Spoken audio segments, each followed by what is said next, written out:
15 viral beauty products that I just really don't care for.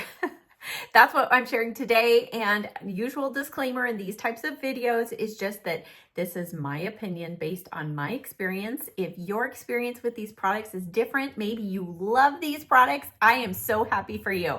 But I want to throw in my experience in the mix because I know I can't be the only one that doesn't get the hype over these products. All right, now as we jump into this first product, I'll let you know that more than half of these products I no longer own. I have either returned them to the store or I have decluttered them. So the ones that I do not own anymore, I'll pop up on the screen a picture so that you can have a visual as we're talking about it.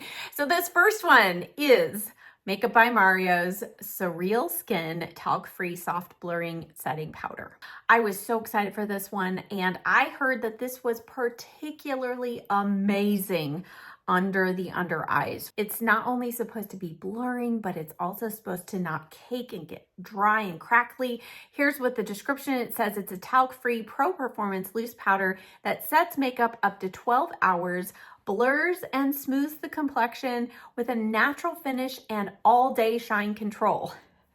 So I thought, all right, I'm going to try this under the eyes because that was the primary thing that I was hearing about how amazing this was. So I tried it under my eyes and wow, I had creasing, I had dryness under the eyes, and I'm like, okay, this must be one of those powders that works better on the rest of the face. Now, I have oily skin through the T-zone, but I have super dry under eyes. I have enlarged pores right here. I do have some fine lines. My lines under the eyes, I have lines and I have cross hatching. So I'm kind of like a case study.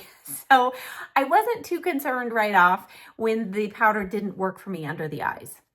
But I thought, okay, this must be a great one for setting the rest of my face, keeping the shine, control, the blurring, all of that. So I set my T-zone, and I have to tell you, even by the time I had finished the rest of my makeup, my pores were coming through already. And I thought, okay, this is not remaining blurred.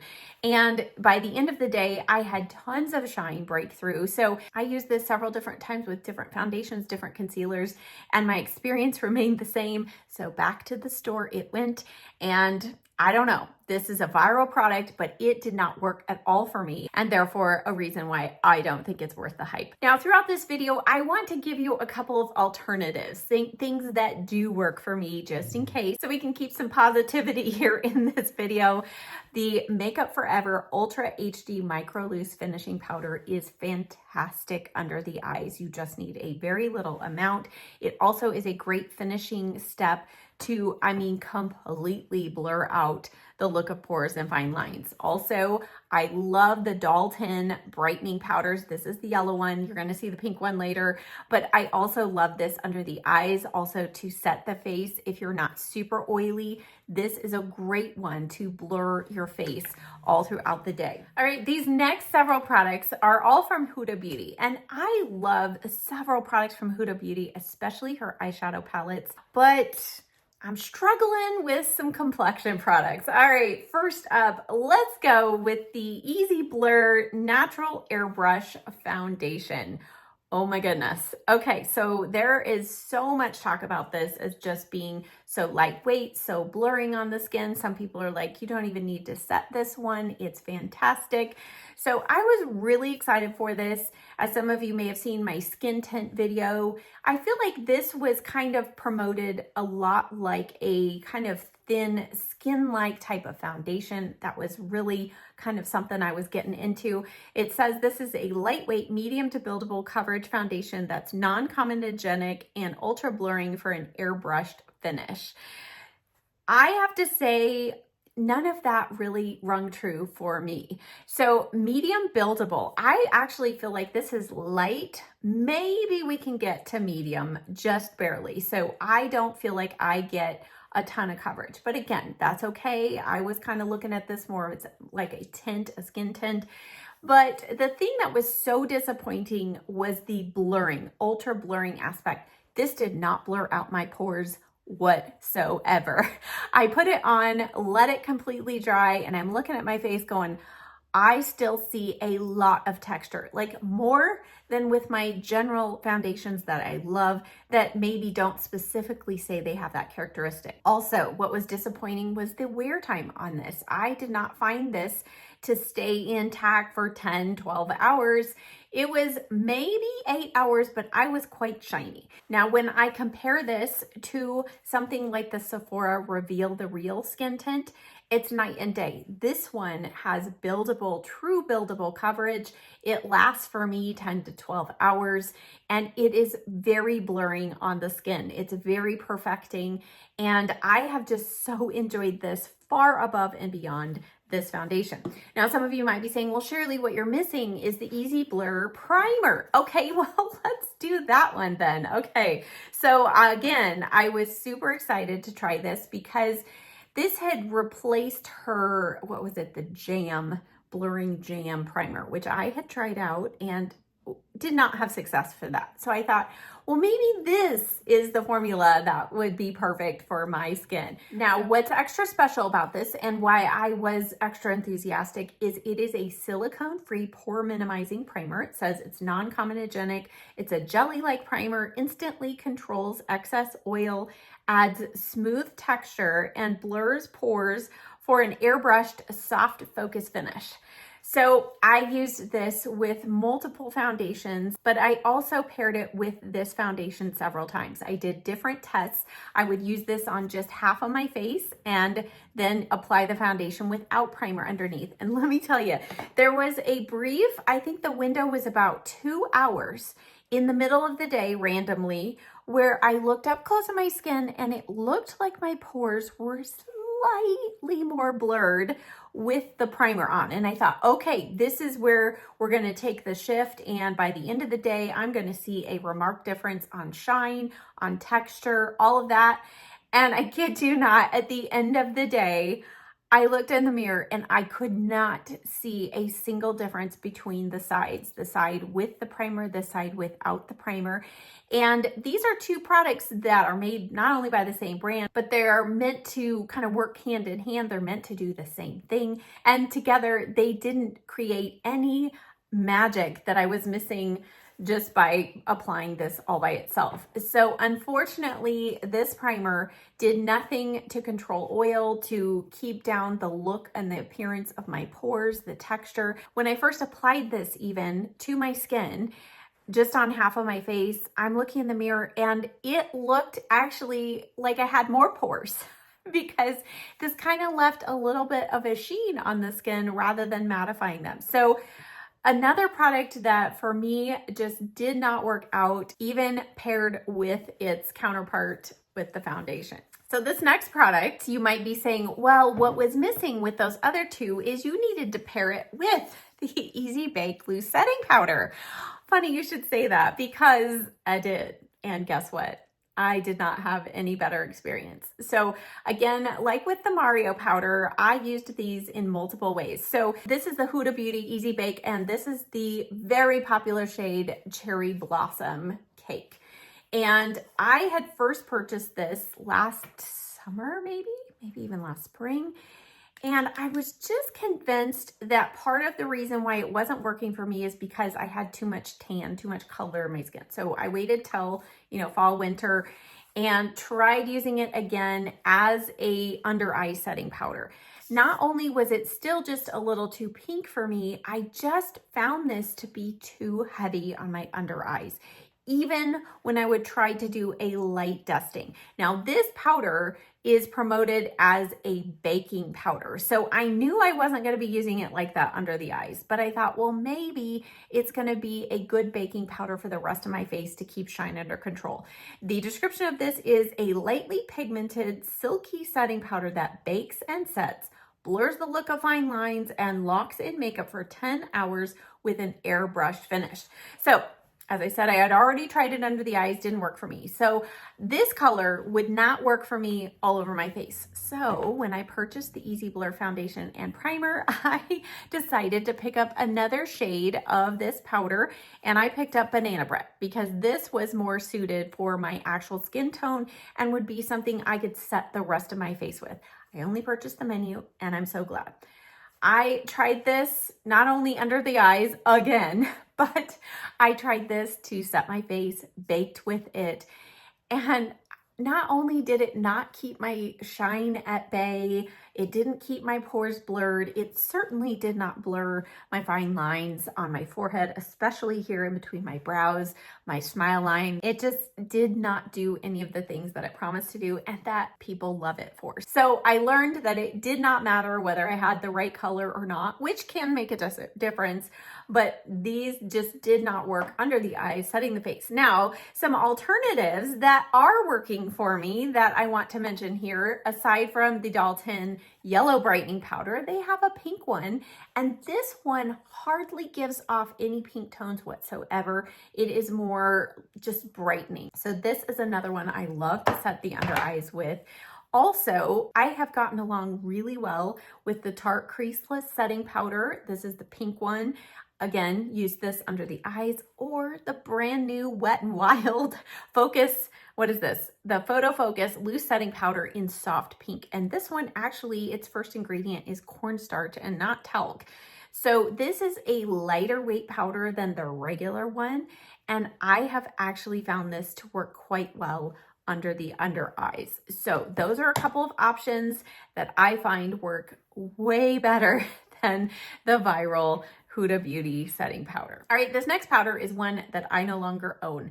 I had purchased it in 2 different colors at 2 different times, returned one, decluttered the other. But it is the Kosas Cloud Set Baked Setting and Smoothing Talc-Free Powder. I am sure you have heard about this product more than once, and now they have a loose form. I've not tried the loose form. This is specifically the baked. So what I kept hearing about this product is that it was magnificent for setting especially dry skin or setting the under eyes, because it would set it without giving you that powdery look, without drying out the under eyes. So I was super excited. I really didn't plan on this being a face setting powder. I planned on it working under the eyes. So initially I had purchased just a skin tone color. I purchased the color Breezy because they didn't have the pink one. Last fall when they came out with the pink one, I purchased that and had the same experience. Now what it says is it's a super soft sheer setting and smoothing talc-free powder that sweeps away shine, not glow. And so I thought, all right, again, didn't work for me on the face, even though I did try it there. Under the under eyes, it creased with my concealer so badly. It was almost like it didn't set it enough, but if I packed on too much, then it looked dry and crackly. So I could not get this setting powder to work in any shape on my face, under the eyes, over the pores. Even with a more mattifying foundation, I would put this on thinking, okay, maybe this will just give a finishing blur. It just didn't do that for me. So I know a lot of people love this powder, not one for me, but I do want to tell you about one that I think is far and above that. Actually, there's 2 here, but this is the Nikkia Joy. Now this is not sold at Sephora or Ulta. Nikkia Joy, and this is her Velvet Finish Setting Powder.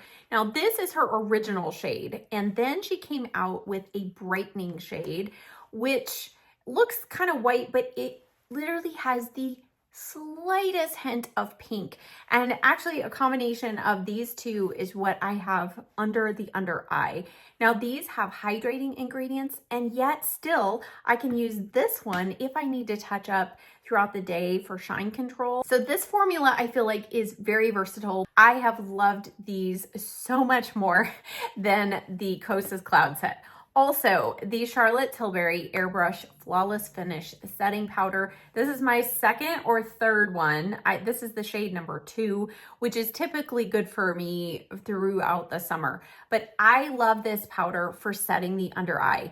It's also a fantastic powder for the rest of your face if you are dry, because it contains hydrating ingredients, including almond oil, which you know I already love. So those are some alternatives that I would recommend far above the Kosas Cloud Set Powder. Now this next product is also by Kosas, and it is their Sun Show Glowy Warmth Talc-Free Baked Bronzer. I was so excited for this because a makeup artist that I really respect was going on and on about this bronzer, how it's her favorite, it's just beautiful on the skin, all of that. So I purchased it last fall, and oh my goodness, I think everybody's taste in color bronzer and kind of what they're looking for also can play into this, but I just felt like it made my skin look so muddy so fast. It was very powdery, first of all, and so I really went in with a light hand with my brush, I thought, and ended up with, oh my goodness, a chunk of bronzer. So I really had to even tap off.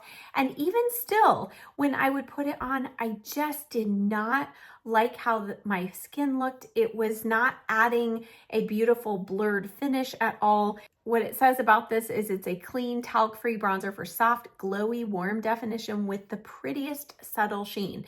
And I never saw the sheen, first of all. And so I just felt like the color, how powdery it was. I was really shocked how powdery it was because it was a baked product, but also I didn't get any of that subtleness at all. And I did not get a very deep shade. I think I got the second shade. So something that I actually love far above and beyond that, I have two products and they're totally opposite end of the price spectrum. The first one is the Physicians Formula Butter Bronzer. This is far and above, in my opinion, the Kosas one. And this comes in 5 or 6 shades now. So this is the original shade, which is called bronzer. And this gives your face the most subtle sheen. There's no visible sparkle or glitter in this formula.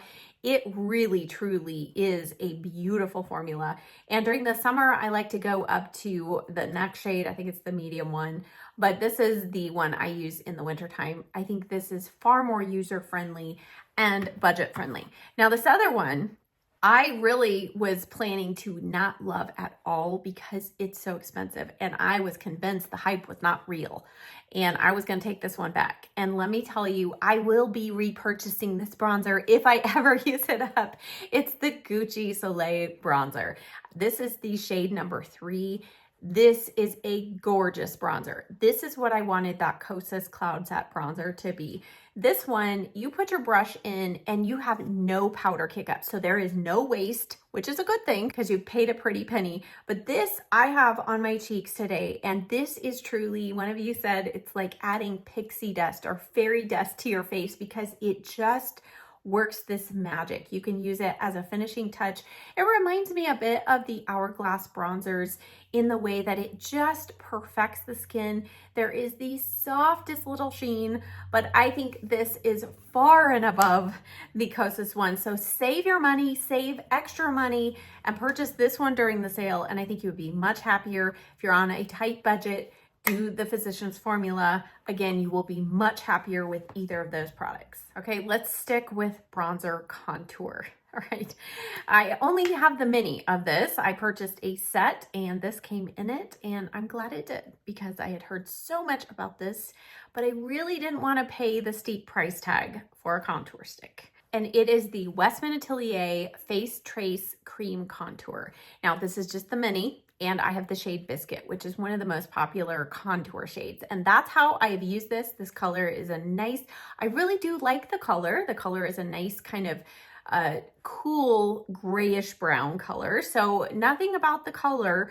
but I have to say I was really disappointed in the work it took to blend into my skin. I had seen this time and time again used by makeup artists, again, multiples, that I really truly respect. And it was claimed to be one of the easiest bronzers, like it just melts into your skin. So what I discovered with this and with many bronzer sticks is it really depends on what foundation you're pairing it with, how easy or hard it is to blend in. So when I first tried it, I really loved it because I was using it, I think, with my Dalton Mushroom foundation, which is more of a hydrating type of formula. And this did, it glided on smoothly, it blended in smoothly. But then I used it with a couple of my matte foundations, the Dior Forever Matte, and also my Bare Pro foundation, the old original formula. And I could not get this blended in. And it wasn't that I had put it all over my face, which actually you can do if you're using a more hydrating foundation. But this it took work and it did disturb my makeup. So I was just so disappointed with that, because for me, for the price tag, this needs to blend in seamlessly no matter what the finish of the foundation is that you're using underneath. Now, conversely, another product that's so similar, less expensive, but actually works no matter what foundation I put underneath it, is the Too Faced Chocolate Contour Sticks. And I have the shade Chocolate Mousse. This is what I'm actually wearing today.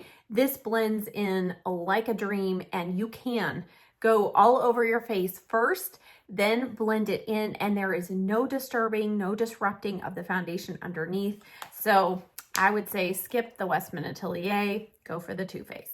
All right, this next one, we're gonna go back to foundation, and we're gonna go to the drugstore. And I know this one is probably one of the least expensive products still at the drugstore, least expensive foundations, but still $8 is still $8. And I would have taken this back if I hadn't been convinced that I really could make this work, that it was just me. It is the e.l.f. Soft Glam Satin Foundation. If I had a dime for everybody who loves this, who raves about this foundation, I could retire. This is just, for whatever reason, this formulation and my skin are just not a good match. I did struggle a little bit to find the right color match for my skin. This one was okay, but I figured I was gonna actually have to go and get 1 or 2 more shades to kind of mix to get a more perfect match. But that aside, I thought I would be willing to do that if I loved the formula. But the formula on this, it emphasizes all of my texture, my fine lines, my pores, and it does not last for me all day long. I know it must be just my skin, but this was so disappointing because I still hear people trying this out and just being so flabbergasted. They love how it looks on their skin. It doesn't look great on me. Even when I powder it with my favorite kind of heavy duty powders, it still does not look great. Now, one I love far and above that foundation is the new one from Maybelline. This is the Maybelline 30 Hour Lumi Matte Foundation. I have shown this in at least 1 or 2 Get Ready With Me's. I love this foundation. It looks so pretty. It is blurring on the skin, and it does last all day. I've not tried it 30 hours. You shouldn't be wearing your makeup for 30 hours, but it is so long wearing. Definitely recommend over the e.l.f. foundation. Now, another one at the drugstore, and this is another one that I purchased 2 different shades thinking, okay, maybe the first one, maybe it's a shade thing. Maybe I just didn't do it right. Maybe I just didn't pair it with the right sunscreen or the right powder or whatever. And I could never understand why everybody loves this foundation. It is the L'Oreal True Match Nude Hyaluronic Tinted Serum. The one with the dropper bottle, put a picture up here. That just never worked for me. And I see people buy it and buy a backup and use it all up, and they repurchase, they love this. And I don't know what it is, but my skin does not like that serum. One that my skin does love is the Maybelline Super Stay Skin Tint. And this is the 24-hour skin tint. This one not only blurs my pores and gives me more coverage than that L'Oreal, it's buildable, but it gives more coverage, but it also stays and lasts for a very long day. And I just struggled not only with wear time, but just how that L'Oreal serum foundation looked on my skin. So that one has been decluttered, and I'm gonna be sticking with the Maybelline. Okay, one foundation that is newer on the scene, and I didn't actually purchase it, but I went and got samples of it first. And that is what I would recommend if you have a Sephora nearby or a Sephora in a Kohl's. You can go and get a sample. And I did that of the Anastasia Beverly Hills Impeccable Blurring Second Skin Matte Foundation. Oh my goodness, I was so excited to try this foundation. And the first time I wore it, I thought, okay, maybe I just applied it wrong. Maybe I need to apply it with a sponge. So I applied it with a sponge the next time, and then I brought in a brush, and then I'm tapping in. I'm like, why is this not looking amazing on my skin? It did give eventually full coverage, so it was buildable. but I did not see impeccable skin at all. And in fact, I felt like it looked heavy and emphasized my pores. So when I applied it with the makeup sponge, the damp sponge, I thought, okay, this is going to take care of it. No, then I couldn't get enough coverage. So I just felt like it was so fussy for me to finally get the balance of coverage that I wanted and yet kind of look like skin. But then by the time I set it with some powder, it just looked heavy and it did not last well throughout the day. So that foundation, I'm glad I never purchased, and it's not one that I would recommend. Two that I love way beyond that foundation are the Dior Forever Matte and the TCE foundation from Dalton. These two, if you're looking for full coverage yet still looks like skin, these two are so great, and they do have a natural matte finish. They're blurring on the skin. They last all day long. Those two I would highly recommend over the ABH foundation. Now, two more setting powders I'm going to go through pretty quickly because I've already given you other options, and these ones were in my collection a very short amount of time before they went back to Sephora. The first one is the iconic London Velvet Blur setting powder. Another one that I really had high hopes for setting the under eye, for blurring it out. It did not set it fully, and my concealer creased, and then it did look kind of dry. And again, one that also did not work in setting my pores. Another one likened to it, which actually looked so dry on me, was the Tower 28 Get Set Blur Powder, and they've now come out with a pink one, and that is going viral right now. I tried the translucent one that looks almost white, and wow, my under eyes looked like old and crinkly. And so then I tried it on my pores and those sections of my face where I'm more oily, and it did not look great at all. In fact, it gave me kind of like that polka dot pore look. So that went back to the store, not ones that I would recommend. All right, we have a setting spray and two lip products. This setting spray, again, one that I have in a mini size, which I was so glad to be able to try it this way. This is the Caliray Surfproof setting spray. This is said to be water resistant and transfer resistant as well. And oh my goodness, I heard when this came out, it was just raved about by so many people. And I tried it several times, and I'm like, I'm seeing like some white specks. And so I would, use my beauty sponge to kind of like blur that out. But as the day went on, it was kind of like my makeup and powder along with the setting spray sunk into my pores and started giving me that polka dot pore look. And it was primarily right here where I would typically get oil. Now, I didn't have oiliness breaking through, but it was like my foundation just shriveled up, sunk into my pores, and made my face look really dry and crackly. My best friend, again, she bought this and tried it and returned it, and she had a very similar experience. And at first she thought it was the foundation she was using underneath, and I said, no, I'm gonna guess it's the setting spray. And so she changed up the setting spray with the new foundation she was trying, and sure enough, it was the setting spray that was causing this really awful look to her skin at the end of the day. So definitely don't recommend that. Now, two newer ones that I actually have really loved and I do find to make a difference, and this is rare for me because I'm not a big setting spray girl. One is the L'Oreal. This is the Infallible 3-Second Setting Mist. This one's kind of like hairspray for your face, and so is this one, but this is the Tarte LifeLock setting spray. And I actually feel like both of these do make a difference in the longevity of your makeup, but I don't use them every day because I feel like they can be a little bit drying if you use them too many days in a row. All right, the two lip products that I have to share with you. This first one is a lip treatment, and the person I heard talk about this raved about how it really healed her lips, made them look more plump over time. She was using it at night as a treatment. It is the Laneige Bouncy and Firm Plumping Lip Treatment. Now, this says that it's an intensive lip treatment packed with collagen, ceramides, and hyaluronic acid to visibly firm, plump, and provides lasting hydration. So I was super excited. I have gotten into some more peptide lip products and several that I actually feel like work. But this one Well, let's just start off with the formulation and the packaging. So at first I thought it was really great. Comes with this little spatula that you can use to keep it hygienic inside. I'm like, great, I love that. Screw off the lid. And then if you can, you pull off this thing and it is just covered. I mean, I've used this quite a lot. So initially this is so overflowing with product that every time you put this back on, the product oozes out the side. And so at first I'm like, oh, this is a mess. So I'm like, that's all right, it's just full. So I then used the spatula to try and scrape some off and put it on my lips.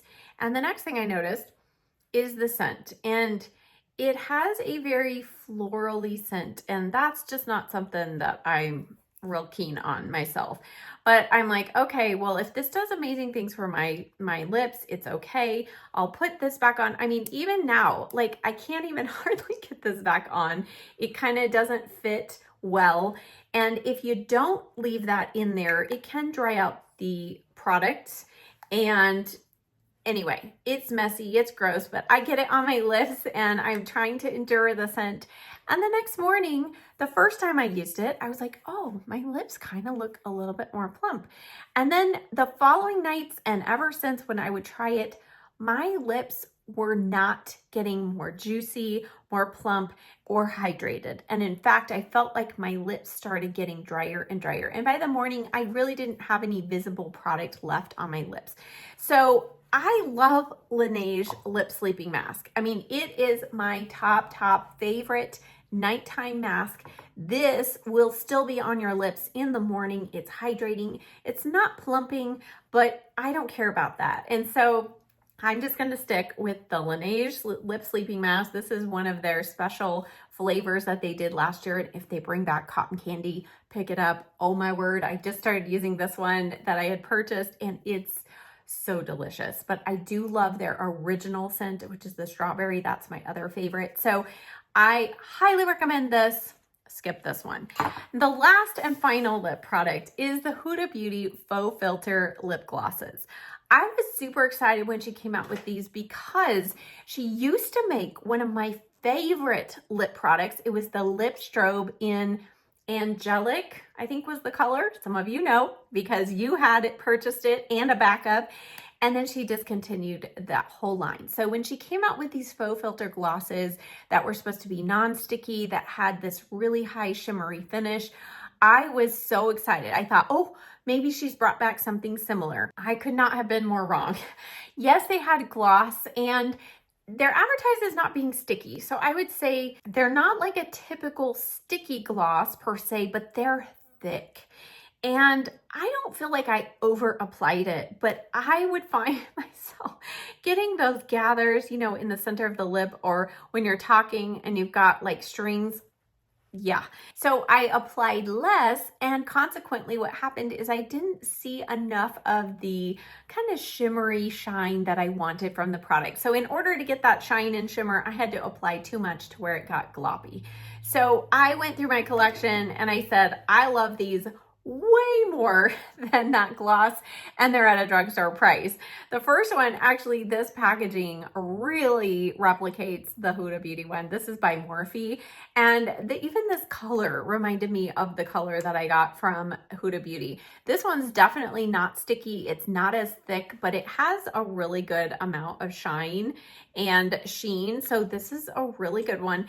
And then these two from LA Girl, and I believe these are still available. These are amazing. And I think they're under $5. These are the LA Girl Lumalicious glosses. And I will link down below the two colors. Let's see, what do I have? Oh, I have Glow Up.